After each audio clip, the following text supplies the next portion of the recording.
I'm Kerry Holman, the president of the Vine County Historical Society, and with us today is Scott Malin, who grew up in this house. And Scott, tell me what years you were in this house? From 1963 to 1973, my parents, Jean Paul and Genevieve Malin, he ran the Greenville elevator down here at the end of 4th Street. They bought the house from Ulysses S. DeMoulin's widow.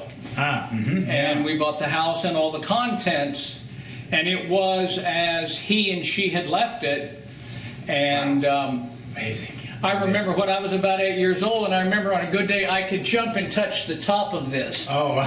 So I can remember before that my parents bought the house, we came in, and again, like I said, it was all closed up and with the big drapes, but this was always the front room. My twin sister that I was talking about, Barbara Schneider, she married a local young man, Ron Snyder. They reside here along with my brother James. And then this was always the middle room, and I have some things. I have some books of U.S. DeMoulin that were here, and some bookends that I'm going to give the Historical Society. Oh, wonderful. Originally, the DeMoulins had a huge studio grand piano in that corner. And it was rather unique because it was a player piano. Now, when we were here, the player portion of it did not work, but it was quite a piano. It was a full-size studio grand piano. And we all took lessons, but my brother probably played more than any of us. But my dad later sold a piano and bought a pool table, so, you know, life goes on. There was, I think, that reddish carpet throughout here. That, Well, the floors were covered. yeah, Oh, really? Yeah. So the beautiful parquet floors were under the carpet. were covered.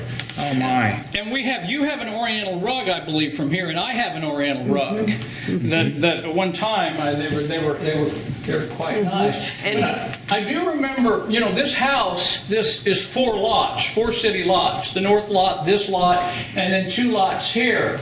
And I remember I got in a little bit of trouble once. My parents were out of town, and we had a small blue sedan, a Renault. We call it a Renault, a French car. And of course, it was the only one like it in town.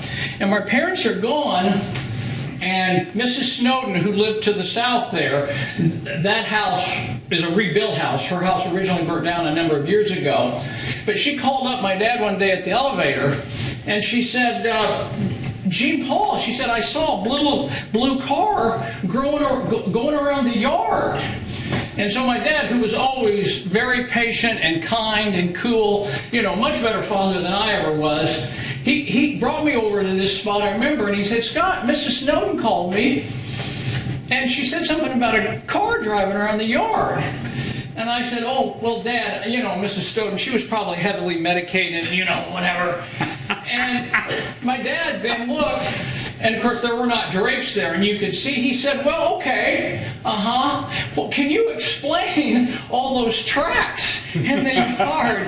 And I probably then at that point blamed it on my brother or something there, but there was a fountain in the middle of that, and it was a big bowl, and then it was, I think, a young boy holding a fish, and the water squirted out of the fish's mouth. And both fireplaces worked because we burned wood in both. You did use both fireplaces. Yep. Yeah.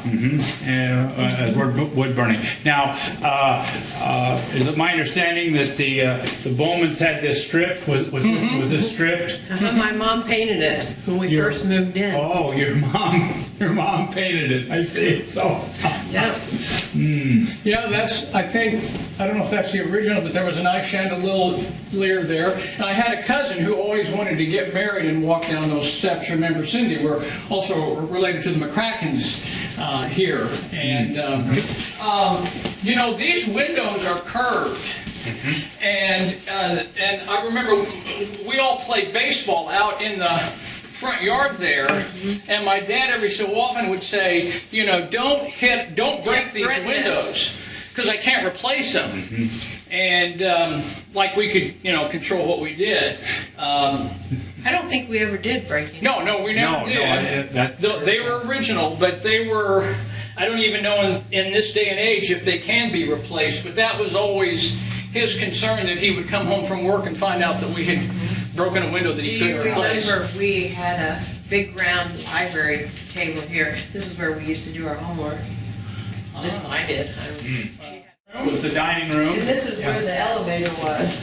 So the elevator was in right the corner. here. Yep. in this It was like, I would say, maybe a double wide, a telephone booth times 2, a double wide, and it was electric, and it worked wonderful. I mean, we played with it, and we would send it up and hang on to the bottom of it, and then when we got to the top, we would Yes. drop This down. was the bathroom. So the bathroom was there. Right, because there Right, was this interesting. window. Yeah. This was the bathroom. Right, this was interesting. a small bathroom. Right. This wasn't there, but a small Yeah, it was a big white ceramic, sink. huge sink.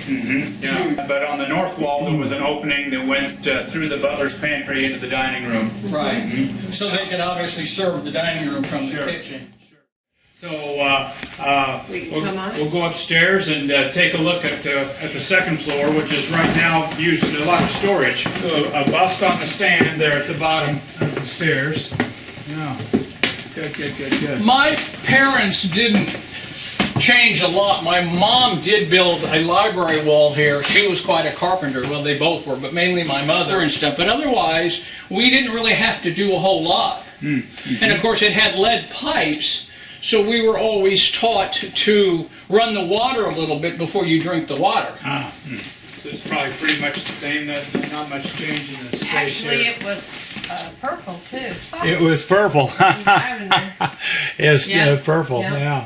Yeah, I used to go out on the balcony or rooftop or whatever. and- Oh, through the window. Yeah. Just open the window and out you go. Yeah. So of course, this is pretty much as it was. Is that the original tile? I think think so. On the so. floor. Yeah. Yes, believe and there, so. there was always a That's it, I bathtub like think. that too. That's probably it. I think that bathtub is original. When I was at school, my mom told me that the sailfish I was at school, but it pulled all the plaster off the wall and fell onto my bed, which is here. Down the back of the bathtub and splashed water out all over the floor and started coming through in the kitchen. You remember that one? That wasn't me. Down.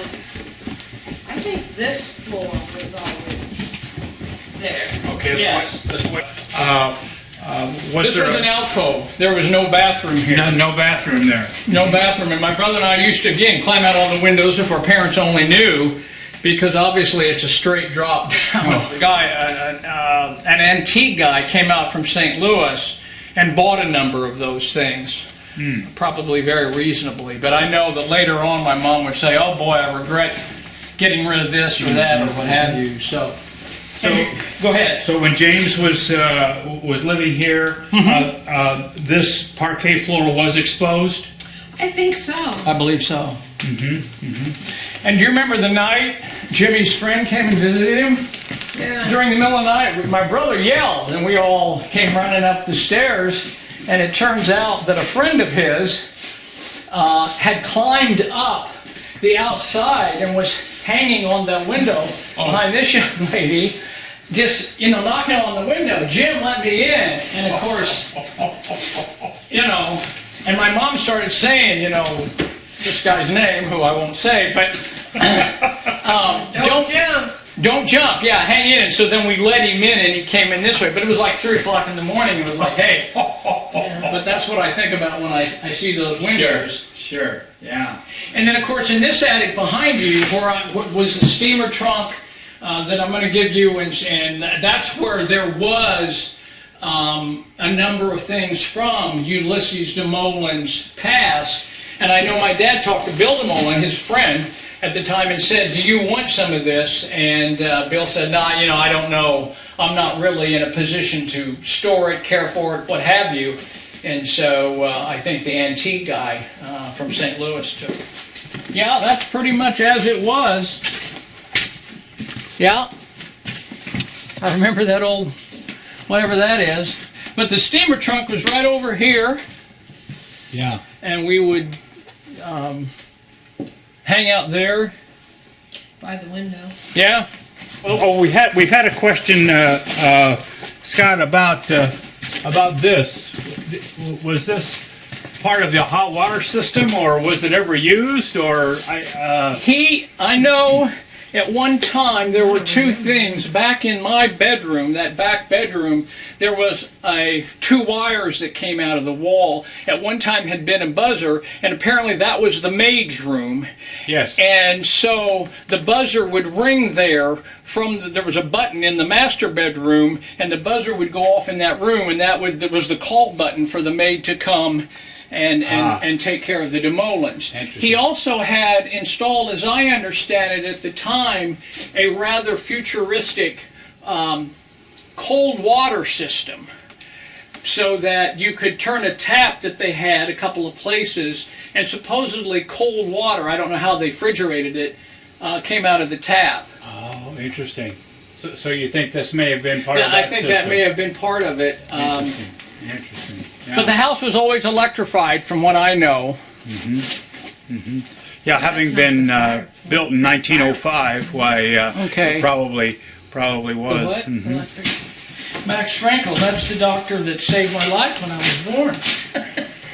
We were premature, and back in the 50s, that was kind of a big deal, you know. But you were 3 pounds, I think, 8 ounces. I was 3 pounds 10 ounces. But Max Frankel pretty much saved my life when I was born, because I was both premature, but also I was born with double pneumonia. Oh my! And he recognized that, and took a straw and he manually sucked the fluid out of my lungs and literally saved my life. So, Wow. you know, a small town is wonderful that way. An old tidbit: my grandfather, Fremont, my dad's dad, early on had told Dr. Frankel to buy IBM stock. Very early on, and he did, and of course, he did very well. So. That was great. And then I see the sign for Frank Watson. He was an old friend. CJ, his dad, was a good friend of my father's, Gene Paul's. But I helped Frank years ago. I was working in Springfield at the time when Frank first ran for state representative, and I can remember introducing him around to a lot of the different manufacturers, the retailers, the different business groups. So, you know, the joy of a small town. The original one was all crystal, from what I remember. Somewhat similar in size and shape. Shape. I'm Kerry Holman. Today's date is the 12th of December of 2022. We are in the historic DeMoulin Mansion at 409 South 4th Street in Greenville, Illinois. We're doing a historical interview about Bond County, and with us today is Scott Malin. Scott, tell us, when were you born? I was born in 1955, and I lived here with my parents, Gene Paul and Genevieve Malin, from 1963 to 1973, along with my brother James and sister Barbie. We all lived here for about 10 years. Now my understanding that when your dad, Gene Paul, bought the house, he bought it directly from Mrs. DeMoulin. Correct. He bought the house and all of its contents from her, and it was pretty much as they left it. And she lived up in the master bedroom, came down in the elevator, through the dining room, into the kitchen, and that's pretty much where she lived. So all in all, I think the exterior of the house needed some work, but all in all, the inside, they were in very good shape. Very good. And I have to wonderful. say, I'm very appreciative of the people that donated the house. You know, after my parents bought it, we were here for 10 years, and then it went through a couple of owners and renovation and whatever. And I was always a little concerned, because I really did. We loved living here. It was just a grand old house. Wonderful. That's wonderful. So appreciative of that. Now, so those were the years that. Then in 1973, your folks built a different house here in town. Yeah, we had moved from Creewood, which Greenville folks will know where that is. And they built a house out on Rocky Mountain Road. They moved from here, and because it was a smaller house that they built, as they downsized, they did get rid of, I think, some antiques that I think they later regretted getting rid of. They sold them to an antique dealer out of St. Louis. Mm-hmm.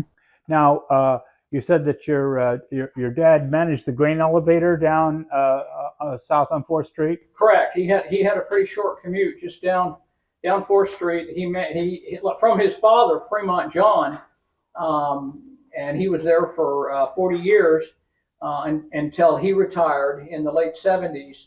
But the Rawson-Perina grain elevator at the end of the 4th Street spur, I think it was sometime then in the early 80s that facility was torn down. Now, during that period of time, you had an older brother as well that lived here as well. Correct. Yeah, I have a brother a year older, James. He still lives here out in the Hookdale area now, and he's a Wagyu farmer. But he worked out the hospital as their IT technician for a number of years. And I also have a twin sister, Barbie, 20 minutes older than I am, and she worked here also for one of the medical practices here. And she and her husband, Ron Schneider, a local farmer, and then he worked at a variety of other places. But yeah, they still live here as well. I haven't lived here in Greenville since the late 70s. Yeah. Now, tell us about some of your recollections as we were going through the house. You talked about places where you played and the things that you did, games that you played. We've heard some stories of goings on in the basement. Did you have any goings on in the basement that you recall in this house? Well, at times it could be a big old spooky house. I remember I had some friends over one time, and I didn't think it was a big deal, but I shut the door and the lights were off down there, and they found it very scary. And there was another time when I think briefly the lights went off, and I had played. I was a bit of a drummer, not a very good one, but I beat on the drums, and the band director, the lights had gone off during a storm, and my sister and I were here, and he was at the front door knocking, and it was just something like out of a horror movie. All the lights were off, the lightning was flashing behind him here, and we saw this figure knocking on the door, and we looked at each other, and, it was kind of like, oh my gosh, what's going on? Anyway, it turned out he was just giving me my little gratuity for playing in a municipal band. Yeah. Well, in a little while, we'll go outside and look around the exterior of the house. Now, you were mentioning that there are a number of changes from the time that you were here on the outside in the grounds here. Yes, they've obviously upgraded and they tore down. There was a one-car garage, which wasn't in the best of shape back here where the garage was now, or is now, and it was much smaller and made out of wood, much kind of like the house.